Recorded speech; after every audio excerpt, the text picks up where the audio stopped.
ஆதி என்னும் பராபரையே அன்பான மனோன்மணியே சோதி என்னும் பஞ்சாகத்தாலே சொற்பரிய கரிமுகனே தீர்தநீக்கம் கந்தவளே திருத்துகின்ற குருநாதர்களே 18 சித்தர்களே பண்பான பரமசிவமே ஓதியே ஜோதிடங்கள் உரைப்பதற்கு நாதவிந்து வடிவாக நல்ல துணை ஆவீரே. உலகில் உள்ள தமிழ் பேசும் அனைத்து நல் உள்ளங்களுக்கும் மற்றும் ஜோதிட சான்றோர்களுக்கும் மூத்தோர்களுக்கும் ஆர்வலருக்கும் மற்றும் இந்த காணொலியை காணும் உங்களுக்கும் ஆஸ்தோராஜன் இனிய நல்வணக்கங்கள். ஜோதிடம் ஒரு அற்புதமான வித்தை என்பது மாற்று கருத்திருக்க முடியாது. அப்படிப்பட்ட வித்தை சம்பந்தப்பட்ட ஒவ்வொரு தகவல்களையும் தொடர் காணொலிகளாக கொடுத்து வருகிறோம். நட்சத்திர காரகத்துவங்கள், ராசி காரகத்துவங்கள், கிரக காரகத்துவங்கள் இந்த மூன்றும் இல்லாமல் ஜோதிடம் இல்லை. இந்த மூன்றையும் ஒப்பிட்டு பார்க்கக்கூடிய தகுதியும் அனுபவம் ஒருவருக்கு வந்தால் அவர்கள் ஆகச் சிறந்தவர்களாக இந்த பூமியில் வாழ்ந்துவிட முடியும் என்பதில் மாற்று கருத்தில்லை. ஒவ்வொரு லக்னத்திற்கும் இந்த பூமி சம்பந்தப்பட்ட தகவல்கள் என்று ஒன்று உண்டு. மேசம், சிம்மம், தனுசு, நெருப்பு வீடு.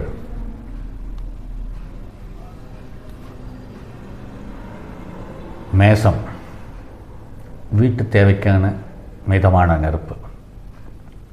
சிம்மம் காடு மலையில் இருக்கக்கூடிய உயர்ந்த பகுதியில் இருக்கக்கூடிய நெருப்பு. தனுசு கையெடுத்து வணங்கும் தன்மையுள்ள தீபம் அல்லது நெருப்பு அல்லது யாக பூஜையில் இருக்கக்கூடிய தணல்கள் என்று எடுத்துக்கொள்ளுங்கள். இப்படி நெருப்பு, நிலம், காற்று, நீர் இந்த 4 தன்மையும் இருக்கிறது. இந்த 4 தன்மையும் இல்லாமல் ஒரு ஜோதிடமே இந்த உலகில் இல்லை, இந்த உலகம் இல்லை என்பதை பரிபூரணமாக சற்று சிந்தித்தால் மனம் ஏற்றுக்கொள்ளும். அந்த வகையில் ஒரு கிரகம் நெருப்பு ராசியில் இருக்கிறதா, அவர்கள் நேர்மையானவர்கள். நில ராசியில் இருக்கிறதா, பொருளாதார பற்றும் ஈடுபாடும் அதிகமாக இருக்கும்.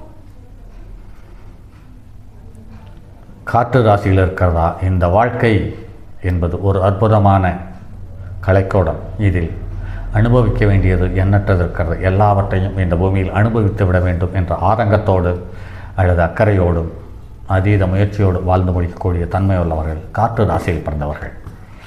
இந்த ராசியில் பிறந்தவர்களுக்கு மட்டுமே நிறைய விஷயங்களை அசைபோடும் தன்மையை மட்டுமல்லாமல் அதை கூர்ந்து கவனித்து உள் சேர்ந்து பார்க்கக்கூடிய அனுபவம் மிக்க அதிக ஆர்வம் உள்ளவர்களாக இருக்கிறார்கள் என்பது மாற்று கருத்தில்லை.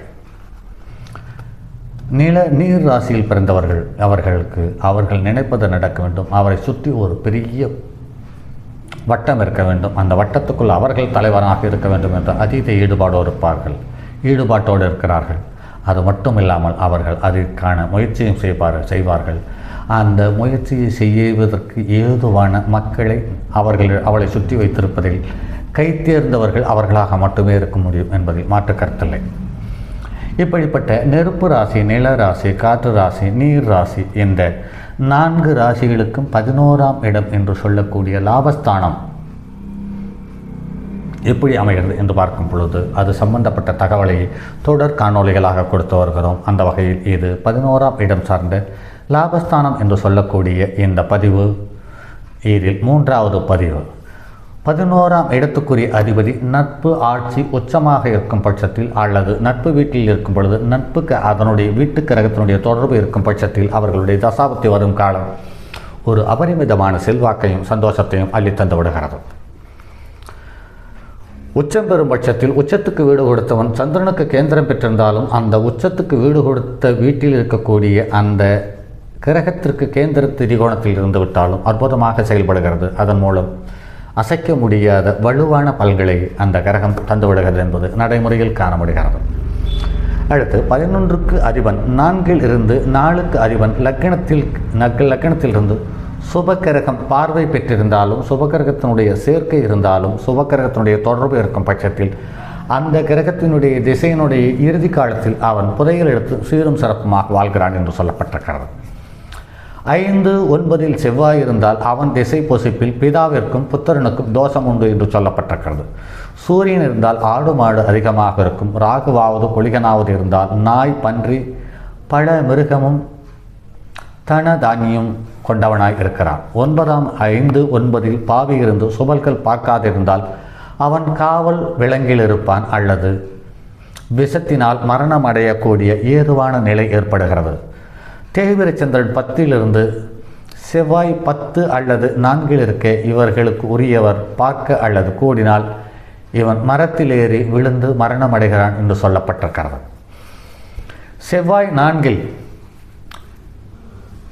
சூரியன் 7 அக்னியினால் ராஜ தண்டனையிலாவது மரணத்தை சந்திக்கிறான் என்று சொல்லப்பட்டிருக்கிறது.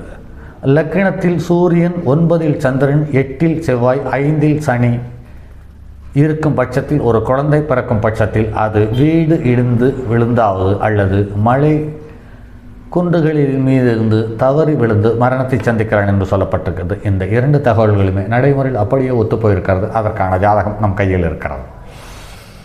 11ஆம் இடத்தில் 6, 8, 12 குடையவர்கள் கூடியிருந்தாலும் அல்லது தனித்து நின்றாலும் பாவர்கள் பார்க்கப்பட்டாலும் எந்த ஒரு லாபமும் இல்லை, வறுமையே அங்கு தாண்டவமாடுகிறது என்று சொல்லப்பட்டிருக்கிறது. லக்னாதிபதி உச்சம் பெற்று சுவர்களுக்கு மத்தியில் நிற்க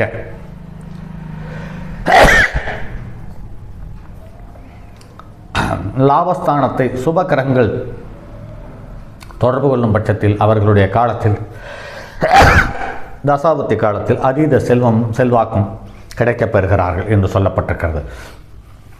லாபாதிபதி உச்சம் பெற்று சுவர்களுக்கு மத்தியில் நிற்க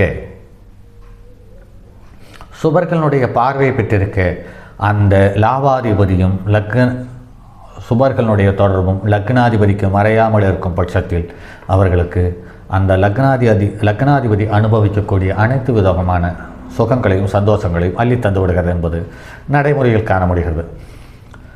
லக்னாதிபதி உச்சம் பெற்று தனக்கு லாபமேறி லக்னாதிபதி பலமாக இருக்கும் பட்சத்தில் லாபமும் கிடைத்து சுகத்தையும் அனுபவிக்கக்கூடிய தன்மையுள்ளவர்களாக இருக்கிறார்கள்.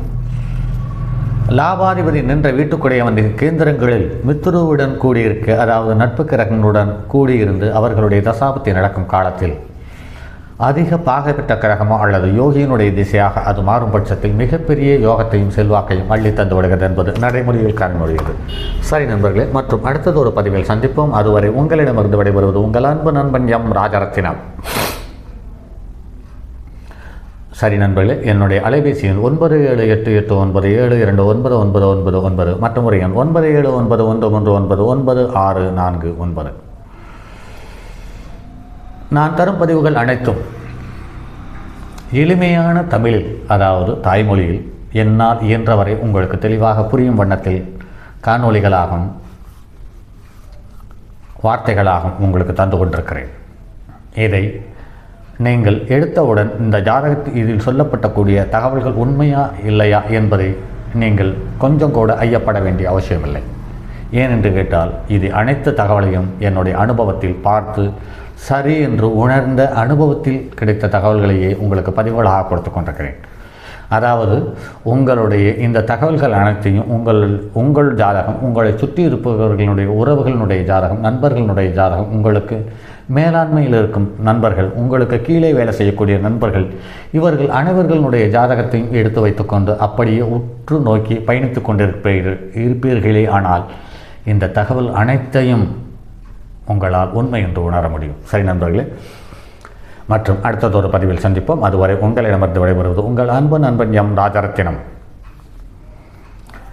தங்கமான் மழுவோடேந்தி தன்மதி தலையில் கொண்டோன் மங்கையர் பதிக்கு சொன்ன மாமொழி ஜோதிடத்தை இங்கு யாம் உரைப்பதற்கோர் இமை என்னும் பிழை வராமல் காக்க செங்கன்மால் மருகன் யானைச்சரன் பதம் காப்பதாமே.